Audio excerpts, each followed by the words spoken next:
Estás escuchando un nuevo capítulo de Tras Hegel, donde Maki y Néstor te acompañarán a leer e interpretar la fenomenología del espíritu, una de las obras más ambiciosas de la filosofía. Y es que entre no saber nada y saberlo todo, ellos saben algo.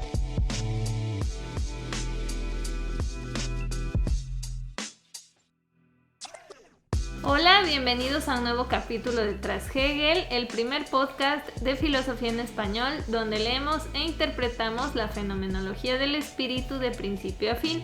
Yo soy Maki. Y yo soy Néstor. ¿Y qué vimos en el capítulo anterior? En el capítulo anterior hicimos un análisis de este apartado introductorio en torno a la verdad de la ilustración. En este capítulo vamos a continuar con ese apartado leyendo la sección 1, el puro pensamiento y la pura materia.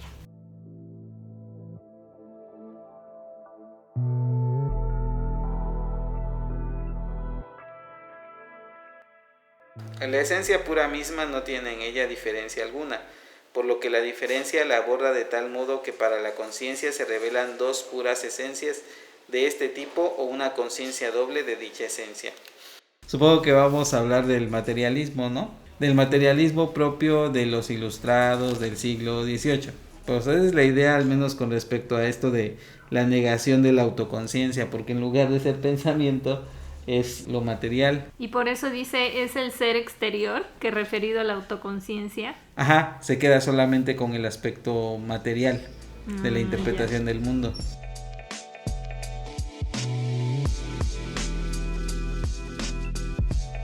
La materia es más bien la pura abstracción, y así se da aquí la pura esencia del pensamiento o el pensamiento puro mismo, como lo absoluto no diferenciado en sí, no determinado, carente de predicado. Ah, mira, estuvo muy buena esa frase. Pero la materia entonces también se vuelve un poquito abstracta, ¿no? Eso es lo que se está diciendo, porque, o sea, se supone que no vamos al pensamiento, sino vamos a lo material.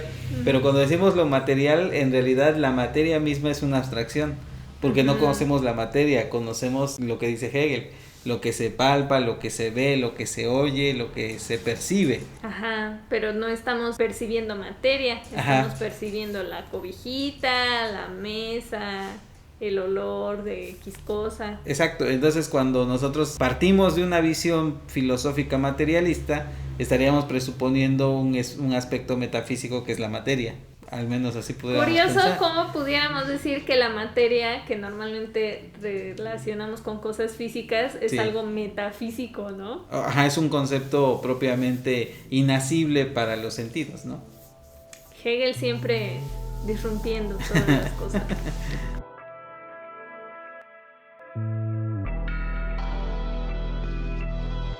O bien, ni una ni otra ilustración han llegado al concepto de la metafísica cartesiana de que el ser en sí y el pensamiento son lo mismo. Al pensamiento de que el ser, el puro ser, no es una realidad concreta, sino la pura abstracción. Y a la inversa, el puro pensamiento, la igualdad consigo mismo o la esencia es, en parte, lo negativo de la autoconciencia y por tanto ser. Y en parte, como inmediata simplicidad, no es tampoco otra cosa que ser. El pensamiento es coseidad o la coseidad es pensamiento. Está muy enredado. Sí ubico que hay dos momentos y sí distingue entre naturaleza y el espíritu, ¿no? O lo que concebimos como Dios. Sí. Pero de ahí... Yo entendería que son como dos tipos de ilustración. Cada una de ellas interpreta el mundo y la realidad de manera diferente. Una de ellas desde un punto de vista estrictamente material y la otra quizá demasiado cargado hacia lo trascendente y espiritual. Por eso la cita última de Descartes como que hace más sentido. Aunque históricamente Descartes es racionalista y es antes de la Ilustración, pensaría yo que en Descartes sí hay como un tipo de unir los dos conceptos, dado que su noción de sustancia es un poco ambigua. Descartes presupone que existen dos realidades, ¿no? La res cogitans y la res extensa. Ajá. Pero en realidad la sustancia en cuanto tal, por la definición que da de sustancia, es Dios. De hecho, las definiciones de sustancia y de res cogitans y res extensa, que aunque parecen fáciles, no lo son tanto, que da Descartes, terminan en Spinoza. Y Spinoza dice, bueno, es que en realidad lo que le faltó a Descartes es explicitar que todo es en realidad parte de lo mismo. Ajá. Solamente que lo podemos entender como natura naturans o como natura naturata, o deus ibe natura, pero al caso es lo mismo. Estamos hablando de diversos modos que parten de distintos atributos que son atributos de la divinidad.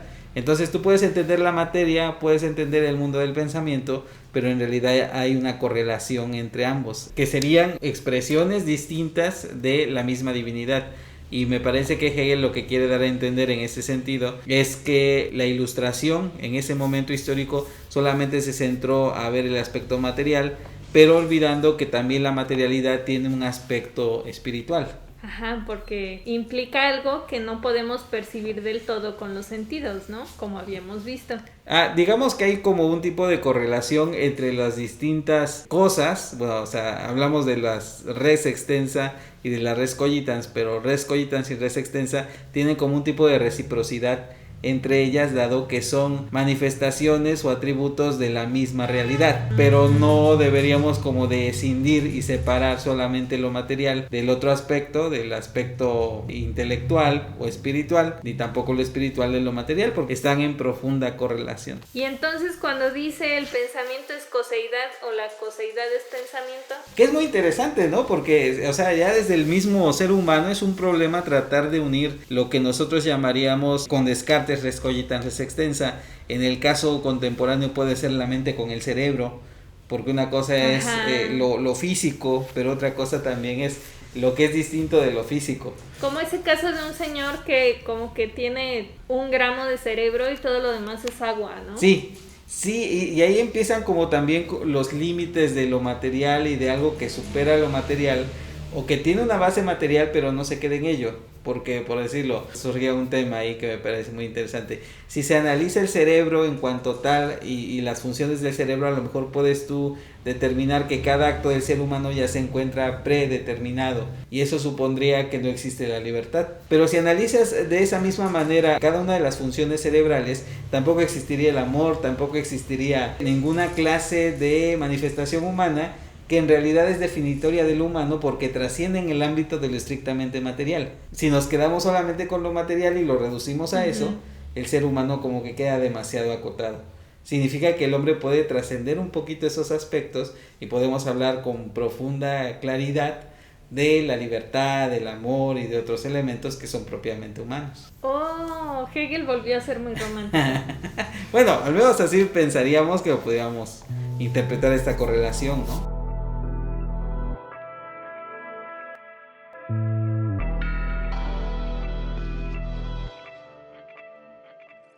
Vamos a dejarle hasta ahí por esta semana. ¿Qué nos tiene que quedar claro? Nos tiene que quedar claro que la ilustración en este momento o esta etapa de conciencia solamente concibe lo material como siendo la base de lo realmente existente. Nos escuchamos dentro de 15 días para leer el apartado 2, el mundo de la utilidad. Recuerden que mientras tanto pueden escuchar todos nuestros capítulos pasados, presentes y futuros en nuestra web, que es trashegel.com. Estamos en iTunes, YouTube, Stitcher, Spotify, donde sea que escuchen podcast, ahí estamos. Y también estamos en Facebook, Twitter e Instagram como @trashegel. Encuéntrennos, coméntenos y compártanos para llegar a más personas. Yo soy Maki. Y yo soy Néstor. Hasta entonces. Nos vemos.